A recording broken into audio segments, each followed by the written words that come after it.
All right, welcome to the Young Turks. Big show ahead for you guys today. You know what? One of the things I'm excited about? Casper's going to do an interview without me today. Come on, that's fun. Casper, it's going to be awesome. That's in the third hour, okay? In the second hour, we got Turkish porn. All right, in this hour, as usual, Republicans and Democrats alike selling out for money. I know, it's a shock. It's a shock. But I'll explain who is doing it, how much they're getting, et cetera, et cetera. And then Harry Reid protecting Social Security. So we got a lot on our plate. But of course, we start with Jared Loughner, the shooter who shot Congresswoman Gabrielle Giffords and 19 others, killing 6, wounding 14 in Arizona. I wrote a blog about this yesterday. It's up on our website on theyoungturks.com. It has been taken down from Huffington Post. Apparently, it is too controversial. Fascinating. You read, you be the judge. I stand 1,000,000% behind it. I think there's no problem with it whatsoever. It's their website, by the way. They get to make editorial decisions. So I don't have any problem with that. But it's definitely up on our website where we make editorial decisions. And it is, in essence, what I told you yesterday on the program. I believe that conservatives have created an atmosphere in which psychos are directed in a certain direction. And as we laid out the case yesterday, we showed you all the violent quotes from the conservatives, whether they're politicians or commentators, and we saw the violent results. Please check out that video on YouTube as well. Now, I'm getting pushback on that, and some people are outraged. I got correspondence telling me from a conservative that I am blaming him for breathing. I assure you, if you're a conservative, you can go ahead and breathe. I'm not blaming you for that. But in all seriousness, I'm not blaming conservatives in general. I'm blaming very specific people, okay? Now, in order for you to understand, I mean, if you're a conservative and you have conservative thoughts on social issues, economic issues, foreign policy, you've got nothing to do with creating an atmosphere of violence. But if you said things like this, let's go to Rush Limbaugh, for example, right? Limbaugh talked about killing all of the liberals, right? Let's put that up on the screen. He said, I tell people, don't kill all the liberals, leave enough so we can have 2 on every campus, living fossils, so we will never forget that what these people stood for. Having issues reading that one. All right. Seems pretty clear, right? See, that's what I'm talking about. If that's not clear enough, let's go to Sharon Engel and her famous Second Amendment remedies. Right? You remember, of course, she said, if this Congress keeps going the way it is, people are really looking toward those Second Amendment remedies and saying, my goodness, what can we do to turn this country around? I'll tell you, the first thing we need to do is take Harry Reid out. Second Amendment remedies. I mean, that is absolutely clear. She's telling you, go grab your guns. If we can't win through the elections, well, we will have Second Amendment remedies instead. She wasn't clear enough. Michelle Bachmann, okay? She says, I want people in Minnesota armed and dangerous on this issue of the energy tax because we need to fight back. Thomas Jefferson told us having a revolution every now and then is a good thing. What part of armed and dangerous is unclear?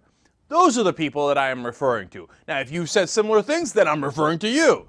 Okay, and if you've said them in a national forum. If you haven't, calm down. Okay? Now, as to whether I think these people set Jared Loughner off specifically. Did they say, oh, I can't wait for Jared to hatch this plot? No, they have no idea who this guy is. I'm assuming they're still human beings, and they were horrified at the news. I hope, right? What I'm saying is, they created this environment. They can't then in good conscience turn around and go, oh my God, I never could have seen this coming. I told people to grab their guns and to kill the liberals, and that they should be armed and dangerous and take these matters into their own hands. But golly gee willikers, they did that? Yes, that's what they did over and over again, as we showed on the show. So that is what I am criticizing, and I think it's perfectly clear. Now, one of the issues is apparently I'm not allowed to say that the conservatives did it. What do you mean? Yeah, I showed the timeline yesterday on the show. Almost every one of the attacks is against liberals, Democrats, or the government by conservatives, by the right wing. You can say I'm not allowed to say it, but there, boom, I said it. Okay, I'm not going to buy into false equivalency. I mean, as I wrote in the blog, well, how are the Democrats at fault in this? They're the ones who got shot. So, I mean, this, in my opinion, is the height of false equivalency. to say that the person who got shot has as much responsibility, or that party, the victims, have as much responsibility as the people who did the shooting. Oh, they say, oh, Jared Loughner is a liberal. Come on, man. Come on. Is there any bounds of reason? The guy says, I hate the government. I want to take out the government. Goes, shoots a Democrat in the back of the head. How much clearer did it need to be? No, apparently not clear enough. Let's call it even. Let's call it even. Let's call it even. Hell no, I'm not calling it even. Not by any stretch of the imagination. Final thing. Look, am I saying that we should take away people's freedom of speech and that Rush Limbaugh, Glenn Beck, etc. shouldn't be allowed to speak? No, I'm not saying that. If we did that, you know who they'd use it on first? Us. If you pass a law saying, hey, watch out for da-da-da, not because we're the most dangerous, not even close, but you think Obama would take away Fox News' ability to speak? No Democrat would ever do that. But in order to show how tough he is, he'd be like, oh, look, I took out a liberal. I didn't allow him to speak. Now, whereas if you had a Republican president, you think Bush or Cheney would have hesitated if they had the power to take away the ability of progressive talk show hosts? They wouldn't even let anyone come to a rally that had the wrong bumper sticker or the wrong T-shirt. They'd do it in a second. Oh, hell no, I'm not in favor of limiting freedom of speech. All I'm saying is, and you want to attack Limbaugh, Beck, I get that's your job. And look, sometimes I do the war drums, et cetera, and you want to use some imagery. I'm not saying, hey, look, I'm going to control everyone. First of all, I'm not going to control anything. Second of all, I don't want the government to control anything. But all I'm saying is, you use all that imagery, you use this, you use that. Just draw some sort of line. So like when you're about to say kill all the liberals, don't do that. Okay, when you're about to say grab your guns and seek remedies through your guns, don't do that. But apparently for asking this most obvious and simple request, I am dangerously one-sided. So what's the other side? They should continue to tell people to grab their guns? But no, everything has to be called even. Hell no. Not on this program, we don't do what everybody else is, what the mainstream media tells you that you should be doing. Oh, make sure that you treat everybody with kids' gloves. Make sure you call everything even. No, we tell you the facts. We tell you the reality, okay? I showed you the quotes. I showed you the results. You make up your own mind. If you don't believe me, do the research on it on your own. But I'm not going to sugarcoat it just to protect one side. That's crazy. The people who created this environment are not liberals, are not Democrats. It's grotesque to say that they are equally culpable. No, it was the right-wing leaders. And we showed you exactly how, and we did it again today. Brief example, longer example in other YouTube clips. Check it out. Okay, now, that's our opinion on Loughner, and I have zero problems with that. Now, and by the way, if people want to attack on that, I welcome their attacks, okay? Political, verbal, okay? So, now, apparently the Tea Party Express believes that this is a terrific opportunity, this shooting in Arizona, to raise money. Now, they're going to do it in, I think, one of the most grotesque ways possible. First of all, the idea of raising money off of this is so grotesque, I don't know where to begin. But they sent out a letter about Loughner's shooting of Congressman Giffords and others. They said, quote, it is quite clear that liberals are trying to exploit this shooting for their own political benefit, and they use deception and dishonesty to try to smear all of us and our beliefs. They write about exploiting this issue politically in a fundraising letter. The whole letter is, hey, support us politically and give us money. Can you believe how the liberals are exploiting this? Apparently, they're unfamiliar with the word irony. They continue in the letter. If Jared Loughner does have a definable political ideology, it is that of a far-left anarchist. And how would that be? Well, we're going to have a clip for you in a second that explains that apparently Loughner reading Mein Kampf makes him a leftist. I didn't think you can get further right than the Nazis, but, in the Tea Party world, apparently, in the conservative world, everything is upside down. The Nazis are liberals. I mean, look, if you're not attached to the facts, who cares? You just make stuff up, right? Okay. And finally, they end the letter by saying this. We ask you to please stand with the Tea Party Express and show your support for our efforts. You can make a contribution online right now to the Tea Party Express. Click here to contribute. But can you believe those damn liberals for trying to exploit this strategy? tragedy. Does it get any more of political exploitation than this? You turn the truth upside down. You call a guy who shot a Democrat in the head a liberal, a guy who hates the government like you do. And I never blamed the Tea Party. I never mentioned the Tea Party once yesterday, okay? I never said there was any connection, and I'd bring them up. I brought up specific individuals who came out and said, hey, go grab your guns, etc., right? And these guys come out and say, oh, give us money, give us money. Oh, the liberals are attacking us. Poor us, poor us. Those people got shot. Those people got killed, but poor us. Well, doubling down here, we've got a Tea Party guy who is talking he is the CEO and chief strategist of the Tea Party Express, right here, same guy, Sal Russo. And let's look at clip number 8. You know, when you first started to hear about this and you started to hear, you know, the inklings of some of his writings and things like that, were you at all concerned that you were going to find out that he had any kind of association with any Tea Party group? Well, it was obviously he didn't. He was obviously a leftist. He admired Mein Kampf and the Communist Manifesto. So those are not volumes that are popular with the Tea Party. So he was obviously a left-wing anarchist. He was probably anti-Semitic, it sounds like. He had a fascination with that congresswoman for a couple of years. So we knew it didn't have anything to do with the Tea Parties. But what it does show is really how revolted and disgusting the left is for trying to associate the Tea Party with violence like this. These are the guys raising money off of this tragedy. I mean, look, in some ways, I guess you got to admire their unbelievable chutzpah, the nerve. And then they turn on, well, the communists are obviously liberals, and so are the fascists. Does it make any sense? They're on the opposite sides of the spectrum, political spectrum. No, it doesn't matter. Who cares? Who cares? Everybody who's ever a bad guy is a liberal. Even if they hate the government like I hate the government, even if they agree with everything I say, Sal Russo will say, well, they're a liberal. So, Sal, are you a liberal? You hate the government. He hates the government. Are you a liberal? And then to try to pretend that liberals would be the ones that are discriminating against people? I thought liberals were soft. I thought, you know, we weren't tough enough, that we didn't go in enough wars and kill enough people. What happened all of a sudden? Liberals are the ones that are too tough? Too violent? Oh, come on, get out of here, man. These people are grotesque. All right, so I'm going to come back to his ass maybe hopefully a little later in the program if we have enough time. All right. I got Rush. I got a lot of things. You know what? Let's do Rush.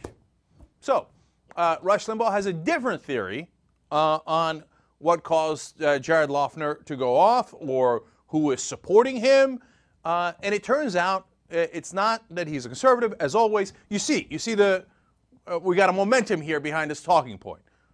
And all the conservatives are pushing. No, liberals, right? And while they say, I can't believe that they would be making this political, they say, oh, it was the other guys. So, perfect example, Rush Limbaugh, let's listen in. Mr. Loughner knows is that he has the full support of a major political party in this country. He's sitting there in jail. He knows what's going on. He knows that a Democrat party, the Democrat Party, is attempting to find anybody but him to blame. He knows if he plays his cards right, he's just a victim. He's the latest in a never-ending parade of victims brought about by the unfairness of America, the bigotry, racism, sexism, homophobia of America, the mean-spiritedness of America. So he sits around, he gets reports, he understands that, he probably never paid the attention to Sarah Palin. All of his friends say he didn't like things political. This guy's been on the sheriff's radar in Pima County since 2007. All right. So let me get this right. The Democrats are on his side. Let's review the most simple facts here. Loughner shot a Democrat in the back of the head. He shot many Democrats that day. He also shot the Congresswoman's aide. He shot a judge, etc. But somehow the Democrats are on his side? Well, in the topsy-turvy conservative world, where facts don't matter, you just lie on a daily basis, who cares? You just make it up. You just flip it right around. That's what Rush Limbaugh did. And then did you hear that conspiratorial stuff? Oh, he's got a plan. Oh, he's been hearing. He's got his sources. Really? What sources does he have in jail? What is he? And besides, you told me yesterday that the Democratic sheriff in that town was the guy responsible. Wait a minute. So is that sheriff now somehow secretly helping this guy? Who cares? You don't need consistency. No, there are plans. The Democrats are helping him. That's what they're doing. Yeah, because the Democrats want to get shot in the back of the head. That's why they're helping Loeffner, right? And then just throw in nonsensical talking points that you've done before because your audience isn't paying attention. You assume they're stupid. Who knows? Maybe your assumption is right if they're listening to Rush Limbaugh. Oh, say, oh, now he's the victim. And so, who made him the victim? What are you talking about? That's just a thing you throw out there as a talking point against Democrats. Victim how? What? No, we all hate him. Everybody hates him, right? And there's no victim of this guy. And nobody's trying to deflect blame from him. Everybody's saying he did it. He's a psycho.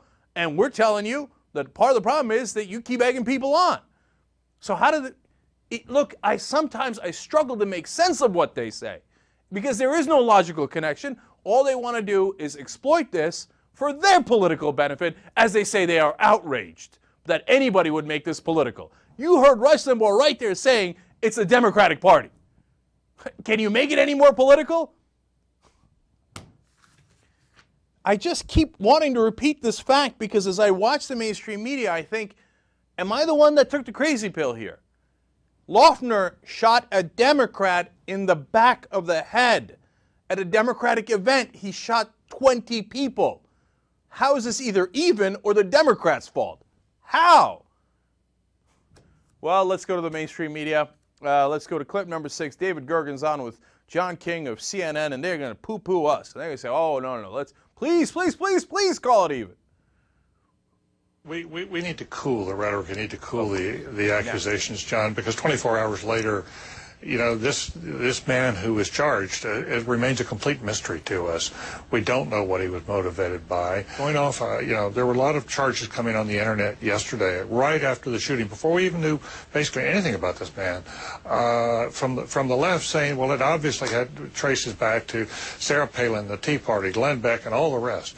And then the right countercharged and said, wait a minute.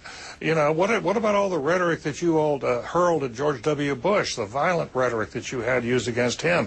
And what about your malgovernance that has sparked a citizen revolt in this country? And the charges and countercharges went back and forth, and what have they left us with? We still don't understand what happened, and yet even as we're deeply saddened tonight, we're even more divided.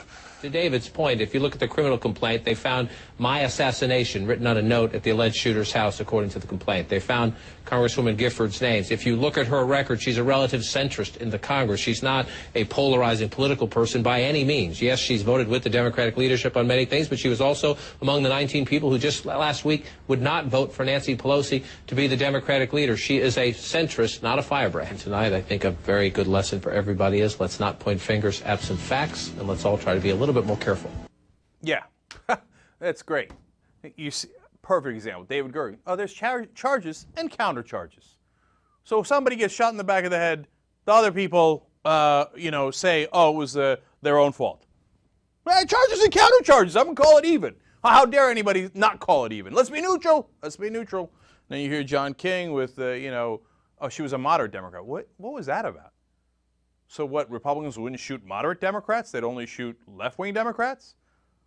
You know what it is? It's a desperate attempt to say, oh, it's all even. It's all even. No. Yeah, okay, they shot a Democrat. I hear you. I hear that's an inconvenient fact, but they shot a moderate Democrat. And what does that do? What does that tell you?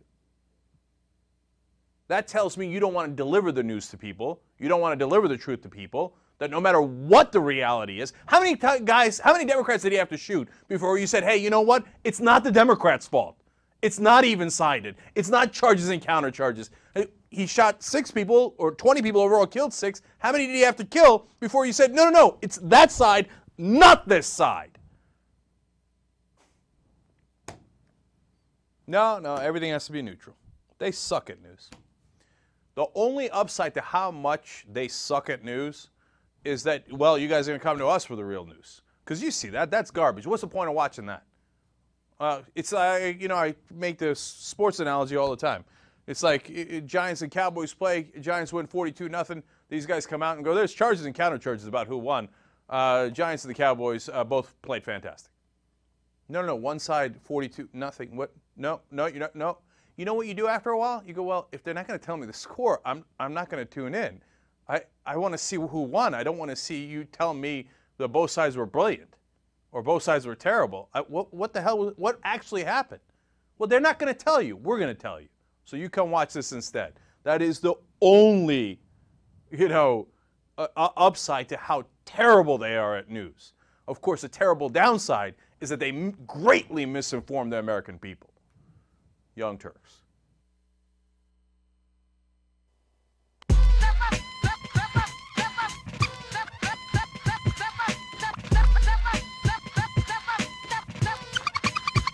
Once you step in the arena, cheetah, you're gonna be amazed when you gaze at the armor on this leader, fully clad and glad to fight a cause I won't pause. Fear is a joke, slow poke. I'm like claws that'll rip, cause your gift is merely flesh, superficial, and I wish you would give it a rest. But all right, back on the Young Turks. Time to thank a couple of members. Members make the show go around. I was explaining to somebody today in an interview that, look, we are beholden to our members who podcast the show for $10 a month, okay? And they get extra postgame, et cetera, but the main thing is it's all about financial incentives, right? And our incentive is to make sure you guys are happy and you're getting the real news. And that's part of the reason why membership is so important to us. And lieutenants support us a little bit more. This is through captains, colonels, et cetera. And I got a new list, and I'm very excited about it. Lieutenant Wim van der Planken. Lieutenant van der Planken. It's an awesome name. All right, and Lieutenant Joanne Omar. Here come Omar. Lieutenant Omar, great to have you on board as well. By the way, I don't know if you've noticed on YouTube, we're doing some more teases of our other channels. Hello, What the Flick? Ben and I, for example, did a conversation about True Grit, which I loved. And then I got a call from CNN about it. It's not a big deal, though. So I love that they're watching What the Flick, which is cool. And you should, too. That's all of our movie reviews. And then the guy that was interviewing me today was blowing up about TYT Sports. He's like, I love what you talk about Norv Turner. He's like, I'm a San Diego fan. I hate Norv Turner. Okay, so we bring, and then just yesterday, Ben and I did a whole segment on the playoffs. Playoffs? Okay. It was more than a segment. It was long. Look, if you're a member, by the way, you get all of that. All of it. You has it. You jump in it. Okay, you get all the shows, What the Flick, TYT Sports, etc. But we're doing some teaser clips, so check those out so you see, and of course check out the actual channels on YouTube. And by the way, if you go down on our main channel, a little scroll down a little bit, you'll see all the different channels. All right? So look into it. Now, let's move forward. Turkish porn. All right. 3 professors from Bilgi University in Istanbul have been fired and now might face a criminal investigation because they allowed one of their students to create and film a porn on the campus. Now, first of all, they gave the student permission because he said that it was for his dissertation. He gave a weird reason for why it was for his dissertation. He said he wanted to reveal how synthetic the sexual scenes in it were. I don't understand how that's a dissertation, but the professors granted him permission nonetheless, right? So he did it, and he faced no consequences for it until he did an interview with the news, and he talked about how he filmed it on campus, and then all of a sudden, Istanbul exploded. Explosion. All right, so let's break this down. First of all, to be fair to the professors, they were skeptical, and they're like, you're going to do a dissertation on this, right? And of course, you and I would be very skeptical too. What do you mean on how synthetic the scenes are? You're filming it. You can make it as synthetic or unsynthetic as you want. Now, if you came and said, I'm going to do a study of all these different porns and I got to watch them, all right, I'm still a little skeptical, but I believe in academic freedom. I'll let him run with that, right? But in the end, it's his dissertation. They let him do it, right? I don't fault the professors for that. You know what happened? There was one consequence. He came and he finally handed it in. The professors looked at him and they're like, fail. They're like, epic fail. No, this was a disaster. We were skeptical and we were right. This was a terrible dissertation. It made no sense. And so he had already failed. But when he gave the interview, then everybody was like, how can you allow this? This is terrible. Everybody has to be fired right away. It's crazy because, look, there was huge overreaction to this, okay? For instance, the university's film department shut down because of this. But nobody else was doing porn. It was just this guy that was doing the porn. Well, 3 of the professors were fired. That's crazy. I imagine, let him go. Bring him back. Yeah, I agree. And also, those professors are now looking at criminal charges. I don't understand what kind of criminal charges, but you know, it's interesting because Istanbul is known as very liberal, right? Yes. The economy is growing. In fact, Turkey has the 15th largest economy in the entire world, which is incredible. Oh, I'm not saying anything, I'm just saying. Okay, so people are saying, look, it's liberal, but there are still some traditionalists that are trying to keep Istanbul and Turkey in general traditional. Right. So. And I know, and so they took the professors and they rough talked him and run him off. Okay, but not just the professors. Now the guy who did the porn and his partner in the porn are in hiding. I know, it's so serious. Like, I mean, that's serious, man. There was some serious folks telling them, Get! which is perfect because in Turkish, get means go. Oh, really? It does. So they're like, go, get. And they're like, okay, all right. I got to get out of here, right? Well, Siktir is what actually got them in trouble in the first place. Or seeking. Anyway, okay. So, conclusions. A, don't do porn for your dissertation. B, if you're going to do porn for your dissertation, make some degree of sense. Okay. And C, there's better ways of tricking your girlfriend into doing porn. Okay. D, next time, you know, if I'm the professor, they probably should have been even more skeptical, right? But they did fail him, right? E, much more importantly, bring the professors back. They didn't do anything wrong. Don't charge them. Don't fire them. That's crazy. Look, you need to be able to take risks, and that's what academic freedom is all about. Even if it doesn't make perfect sense, you never know. And in this case, it happened to be about sex, but it could have been about something else. I don't want them thinking, oh my God, I'm going to get fired if I take any chances. No, let them do their dissertations, and if they're no good, then you fail them. So I don't have any problem with the things. And then as far as the guys who did the porn, come on, man, they're goofballs. But don't threaten them. That's crazy. Let them come out of hiding. I mean, you know, look, maybe they got a second career. They couldn't get the dissertation. Maybe they got a career in Turkish porn. Okay. So I don't know. I didn't see it. But you know what? Now I'm curious. I remember when I was a kid. Okay, like I always wonder if there was Turkish porn because like when you watch porn as a kid in Turkey, it was always like foreign porn. That's why I know things like "Schlupen das ist Vitamin." Oh my God! Because like they'd bring in German porn, and the German porn is always freaky. So wait a minute, you were watching porn at the age of 8? No. Oh. When I went back in the summers. Oh, I see. So like I was totally mature, 15, 16 years old. Okay, and so somebody would be like, "Oh, Ahmed got some German porn." And we'd like into it, but then the Germans come on and they're like, yeah, we stick this here and we stick that there. You're like, oh, Jesus, Lord mercy. Stop it, right? And they're like, ja, schlupen das ist Vitamin. And you're like, oh, Jesus, okay, is this what it's about? Anyway, and then you get American porn. But then at one time, I found at somebody's house, I don't want to throw them under the bus, okay, like mild, soft Turkish porn. Oh, okay? really? And I was like, okay. And you know what? It wasn't bad. It was kind of erotic. It was like, you know, and then it was a mistress, and she'd be Oh, so it had a storyline. Oh, and I love the storylines. Yeah, it has slow. So it's good because it has a storyline as opposed to the Germans, which are like, yeah, mach schnell. You know what's more uncomfortable than staring at me for too long when you're doing stories? Talking about German porn. Yes. No, you know what you should do? And I'm serious about it. You should go into a porn store one day and look at the German section. It will blow your mind. You're like, why are they doing that to that poor woman? Okay. So porn stores still exist? People go to porn stores? Yeah, they do. They're quickly going out of business. But in New York, they still have them. Run 100% by Indians. Oh, really? I don't know if they're Indians, Pakistanis, but they're like, okay, now move along. You either buy or you don't.